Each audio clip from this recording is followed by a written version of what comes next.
Hello. मैं standard 3 का हिंदी पढ़ाने जा रही हूँ, जिसका पहला पाठ है चल मर्दाने। ये एक कविता है जो हरिवंश राय बच्चन द्वारा रचित है। तो बच्चों, सबसे पहले हम ये देखेंगे चल मर्दाने। ये कविता में मर्दाने मर्दाने जो शब्द है, इसका अर्थ क्या है। यहाँ मर्दाने शब्द का अर्थ है बहादुर। तो बच्चों, चलिए हम कविता की तरफ बढ़ते हैं। चल मर्दाने सीना ताने, हाथ हिलाते पाँव बढ़ाते, मन मुस्काते गाते गीत। यहाँ पे हम लोगों को कवि ने कहा है कि हर व्यक्ति अपने मंजिल पर पहुँचना चाहता है और जीवन में जो मुश्किलों से नहीं घबराता वही मंजिल तक पहुँचता है। तो यहाँ पे हमें कहा जा रहा है कि चल मर्दाने, ए बहादुर उठो और शान से सीना तान के चलो, हाथ हिलाते पाँव बढ़ाते मन मुस्काते गाते गीत। यानी कि तुम अपनी मंजिल की ओर बढ़े चलो, तुम अपनी मंजिल को पाने के लिए आगे बढ़ो। रास्ते में तुमको रुकावटें आएंगी, परेशानियां आएंगी, लेकिन तुमको नहीं रुकना है। तुमको गीत गाते हुए खुशी से आगे बढ़ते जाना है। एक हमारा देश हमारा वेश, हमारी कौम हमारी मंजिल। कौम मतलब होता है जाति धर्म। हमारी मंजिल हम किससे भयभीत, यानी कि सब लोग अपनी मंजिल तक पहुंचना चाहते हैं, आगे बढ़ना चाहते हैं। तो हम सब मिलकर एक हैं। हमारी वेशभूषा सब एक है। हमारी जाति धर्म में भी कोई बंटवारा नहीं है।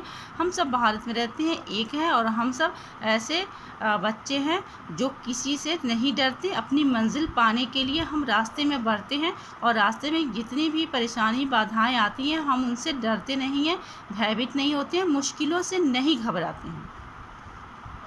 आगे पढ़ेंगे। हम भारत की अमर जवानी, सागर की लहरें लासानी, गंगा जमुना का निर्मल पानी। यहाँ पे कहा जा रहा, हम सब जो बच्चे हैं वो भारत के अमर जवान हैं। वो ऐसा काम हम करेंगे जो हमेशा अमर रहेंगे। जिस प्रकार सागर की लहरें लासानी, लासानी मतलब होता है उसके जैसा कोई दूसरा नहीं, अद्वितीय बेजोड़। जिस तरह सागर की लहरें अद्वितीय हैं, बेजोड़ है, उसका कोई उसके जैसा दूसरा नहीं। तो हम ऐसे अमर जवान बनेंगे जो हमारे जैसा कोई दूसरा नहीं होगा। गंगा जमुना का निर्मल पानी, गंगा जमुना का निर्मल पानी। यहाँ पे निर्मल का मतलब पवित्र होता है, स्वच्छ है। लेकिन हाँ, यहाँ पे गंगा जमुना का जो है वो इसलिए कहा गया है कि इसके पानी की तरह हमारे मन की तुलना की गई। हमारा मन जो है पवित्र है, गंगा जमुना के निर्मल पानी की तरह ही हमारा मन पवित्र है, स्वच्छ है। हिमगिरी की ऊंची पेशानी, पेशानी मतलब होता है मस्तक, सर। हिमगिरी कहते हैं हिमालय पर्वत को। यानी कि हिमालय पर्वत जो है वो बहुत ऊंचा है और बहुत ऊंचाई पे खड़ा है। हमारे सर के ऊपर बहुत ऊंचा होता है। हिमालय पर्वत सबसे ऊंचा पर्वत है। सबके प्रेरक, यानी कि सबको प्रेरणा देता है, सबक देता है, रक्षक भी है, हमारी रक्षा करता है और हमारा मित्र यानी कि हमारा दोस्त भी है।